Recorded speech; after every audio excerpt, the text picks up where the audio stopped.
It's a bit cool, but the sun is out. And I've been having a remarkably good day, relatively free of pain. And I've only taken the minimum of pills today. But what I wanted to talk about was the idea of, are you saved? I certainly have been, but we'll come up to that particular subject a little bit later. First of all, I wanted to talk about this thing called Pascals Wager, which basically means that if you bet on the fact that God does exist, you have absolutely nothing to lose and everything to gain. And whilst I sort of understand the point he's making, to me that's an awful reason to believe and for being good. I'm very troubled by people who are good because they love God, or as they most often say, because they love Jesus. Basically because I think it's a load of bollocks. I disbelieve them, I don't trust them. Too much wickedness is done by them, and they seem to lack any compassion for other people, or even understanding of themselves and other people. So there we are. Now this, to me, if you're a good person, you're a good person because you're a good person. You're not a good person because of what you might gain from being good, because that automatically counts you out as being good anyway, because you're not being good, you're being completely self-centered and cynical and ungenuine, if that's a word. I don't know if it is. I was going to say disingenuous, but I'm not sure that that is the right word in this context. But you see what I mean? I've always been a good person. I didn't know that. For most of my life I didn't know that. I believed I was a bad person. But I've always been a good person, in that I've always felt compassion for other people.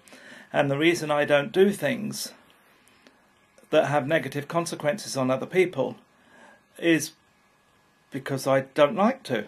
I don't like to hurt other people.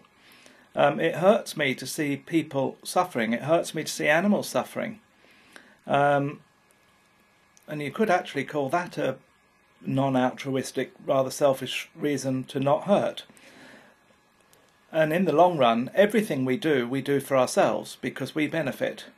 However, we don't do things purely so that we benefit. Because if we do, then we're fakes. Now,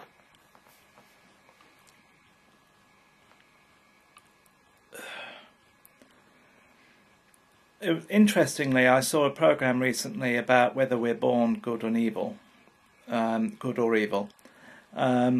about such a thing as the moral gene. Anyway, to cut a long story short, you may look it up, the moral gene.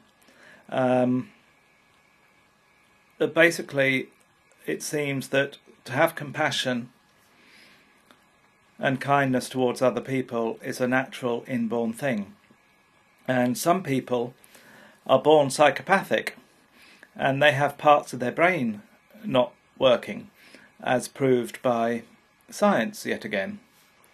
However, what is also shown in these studies, that psychopathic people who have, however, been brought up in a kind and loving home do not turn into serial killing monsters, or don't become heads of companies where they don't give a toss about other people, which is why they can do what they do. It was very interesting to see how many psychopaths were in fact in charge of lots of companies and have places in government, etc. But who needed telling that? I certainly didn't. But anyhow, so you get a close-up of my unshaven chin now by the look of it. But I need a drink.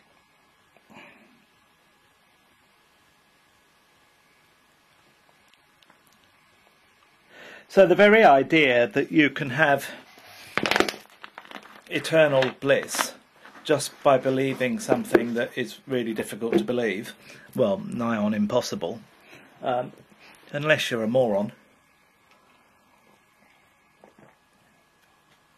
Yes, I know I shouldn't say things like that. Unless you've been hoodwinked or brainwashed. The very idea that God is like us and requires that we worship and adore him, and that he demands a blood sacrifice. I mean, it's just sick. Why can't people see that? That the whole thing is just really sick. But of course, if you drum this into children, then you have a load of adults that believe it and will argue till their dying day that what they've been taught is true, because it's an awful lot simpler to do that than it is to face the fact that you've been lied to. And lied to by people who are supposed to love and protect you, i.e. your parents.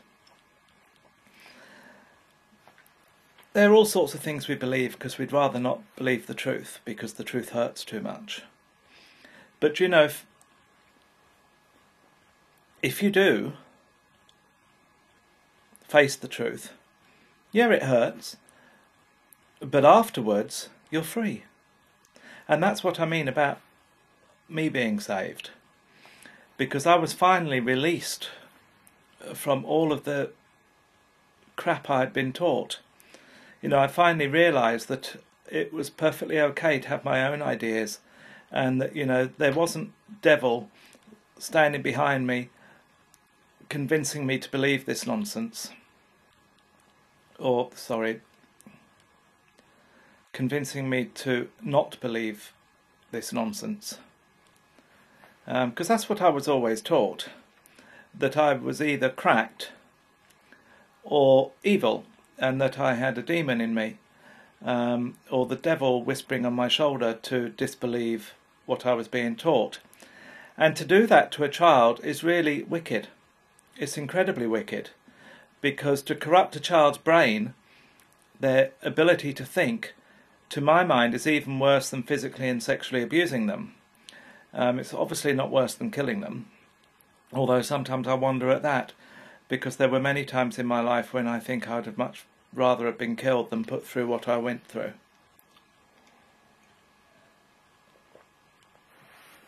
And actually, for most of my life, that is exactly what I thought, that I'd have been better off dead. However, I'm glad I wasn't, because I, you know, have come to the point where I never dreamt this was possible. But anyhow, if people tell you that the reason you don't believe something or won't believe something is because you're mentally ill, or because you have a demon in you, or whatever, walk away, because the people who have got a demon in them, the people who are cracked, the people who are wicked, are those that are telling you that. And I don't believe they've got a demon in them, but I do believe they're very disturbed people. You know, and the cruelty of them is unimaginable. And I sometimes wonder if even they understand what they're doing.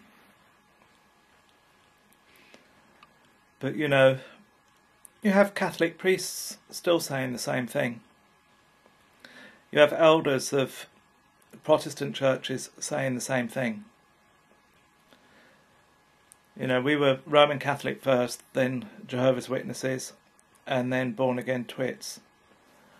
And they all basically have the same evil intent. Destroy your individuality and get you to think as they think. And that is it. It has bugger all to do with saving you from anything. It has nothing to do with getting you to have eternal life. It's to do with getting you to behave as they want you to behave, because they want to control the world, because they're frightened. And frightened people want to control. Yes, we are responsible for what we think. We are responsible for what we believe. But, you know, we can only think and believe about that which we know. Which is why I no longer believe in free will. Because our will is not free. if will is purely about making choices, well, we don't know what the choices are. We maybe know a few choices, but we certainly don't know all of them because we're not God. Therefore, our will isn't free. So all this nonsense about having free will is in fact nonsense. And once again, coming back to science, science will tell you that they're now fast coming to the conclusion that we are not as free as we like to think we are. So, these idiots that believe they're born again just because they happen to believe a story have no idea what being born again means. I do, because it's happened to me. And you could describe it as a spiritual experience, I suppose. But it happened to me in really very down-to-earth ways. It's when I finally, in my gut, realised that I'd been brought up on a lie, and that it hadn't been my fault, and that it wasn't because of me that I was treated the way I was treated. And that really woke me up. It's brought me joy, it's brought me happiness, to the point where generally I'm able to enjoy my life. Certainly the way that I dress has completely changed. The fact that I have the arrogance to do these videos, just to share what I think and feel. I would never have had the nerve to do these sort of things before. And I do them now because I know that by sharing my thought processes and my experience, it's helping other people. I hear from other people on a regular basis. I'm astonished at the beautiful emails I get from people, and I think to myself, you know, I'm amazed that they would even bother to take the time to write, to tell me such nice things. But I have to say, it does make me feel humble and privileged that rambling on about myself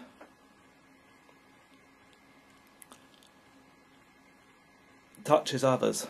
There's a Dar Williams song about being in therapy, and it's actually quite a funny song, and she says she knows that people say that it's a very self-centered thing and only makes you fall in love with your shrink, but she says, oh, how I learned to love everybody else once I got to talk so much about myself.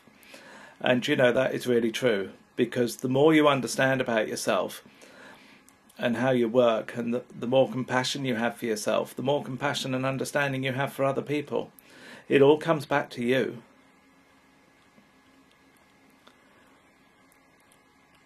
You know, the most judgmental people I ever knew were my parents, and they did the most terrible things to their children.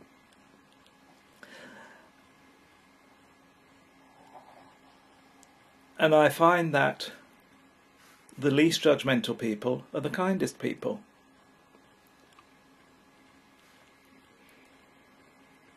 Why is it that we have to condemn other people?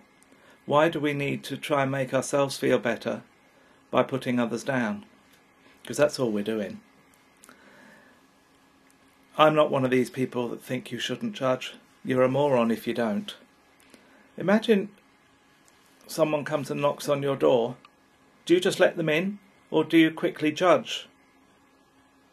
You quickly judge, don't you? Because if you don't, you're an idiot. And particularly not if you have children. You have to protect them. No, what we mustn't do is condemn. Judging is fine. We have to judge whether this behaviour or that behaviour is acceptable to us. What we mustn't do is condemn the person, and that includes ourselves. Anyway, have a good day, people.